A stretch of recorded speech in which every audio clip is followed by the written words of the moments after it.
ನಮಸ್ಕಾರ ಫ್ರೆಂಡ್ಸ್, ನಾನು ಕನ್ನಡ ಅಕೌಂಟೆಂಟ್. ಇವತ್ತು ನಾವು ಇನ್ಕಮ್ ಟ್ಯಾಕ್ಸ್ ಡಿಪಾರ್ಟ್ಮೆಂಟ್ ಹೊಸದಾಗಿ ಇನ್ಸರ್ಟ್ ಮಾಡಿರೋ ಒಂದು TDS ಸೆಕ್ಷನ್ ನ ಬಗ್ಗೆ ತಿಳ್ಕೊಳ್ಳೋಣ.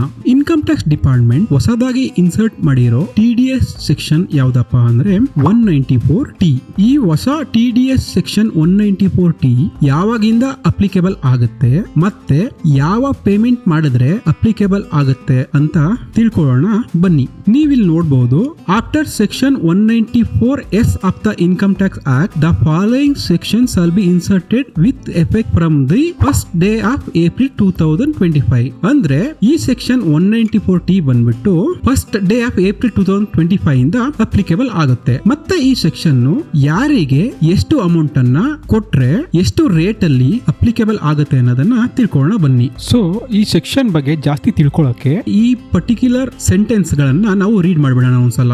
194T payments to partners of firm. Any person being a person responsible for paying any sum in the nature of salary, remuneration, commission, bonus, interest to a partner of the firm shall at the time of credit of such sum to the account of the partner, including the capital account, or at the time of payment thereof, whenever is earlier, shall deduct income tax thereon at the rate of 10%. So ಇದರ explanation ಏನಪ್ಪಾ ಅಂದ್ರೆ, ಯಾವುದೇ firm ತನ್ನ partner ಗಳಿಗೆ salary, remuneration, commission, bonus ಅಥವಾ interest ಅನ್ನು ಕೊಟ್ರೆ including any amount credited to capital account 10% TDS ಅನ್ನ ಡಿಡಕ್ಟ್ ಮಾಡಬೇಕು. ಮತ್ತೆ no deduction shall be made under subsection 1 where such sums credited are paid are likely to be credited are paid to the partner of the firm does not exceed 20,000 rupees during the financial year. ಇದರ ಅರ್ಥ ಏನಪ್ಪಾ ಅಂದ್ರೆ,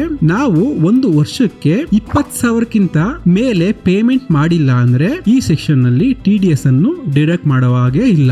so ಈ 20,000 includes salary, remuneration, commission, bonus or interest. 20,000 above payment ಅನ್ನ ಮಾಡಿದ್ರೆ ಮಾತ್ರ TDS applicable ಆಗುತ್ತೆ. So ಯಾವ್ದಾದ್ರು partners salary, remuneration, commission, bonus or interest ಮೂಲಕ ಯಾವ್ದಾದ್ರು ಅಮೌಂಟ್ ಅನ್ನ ವಿಡ್ರಾ ಮಾಡ್ತಾ ಇದ್ರೆ ಅಥವಾ ಅವರ ಕ್ಯಾಪಿಟಲ್ ಅಕೌಂಟ್ ಗೆ ಕ್ರೆಡಿಟ್ ಮಾಡ್ಕೋತಾ ಇದ್ರೆ 10% TDS ಅನ್ನ ಮಾಡಿ ಡಿಪಾರ್ಟ್ಮೆಂಟ್ ಗೆ ರೆಮಿಟ್ ಅನ್ನು ಮಾಡಬೇಕಾಗುತ್ತೆ. ಫ್ರೆಂಡ್ಸ್, ಇವತ್ತು ನಾವು ಹೊಸ TDS ಸೆಕ್ಷನ್ 194T ಬಗ್ಗೆ ತಿಳ್ಕೊಂಡ್ವಿ. ಈ ವಿಡಿಯೋ ನಿಮ್ಗೆ ಇಷ್ಟ ಆಗಿದ್ರೆ ಲೈಕ್ ಮಾಡೋದನ್ನ ಮರಿಬೇಡಿ, ಮತ್ತೆ ಚಾನಲ್ಗೆ ಸಬ್ಸ್ಕ್ರೈಬ್ ಆಗೋದನ್ನ ಕೂಡ ಮರಿಬೇಡಿ. ಮುಂದಿನ ವಿಡಿಯೋದಲ್ಲಿ ನಾವು ಮತ್ತೆ ಭೇಟಿಯಾಗೋಣ. Thank you for watching.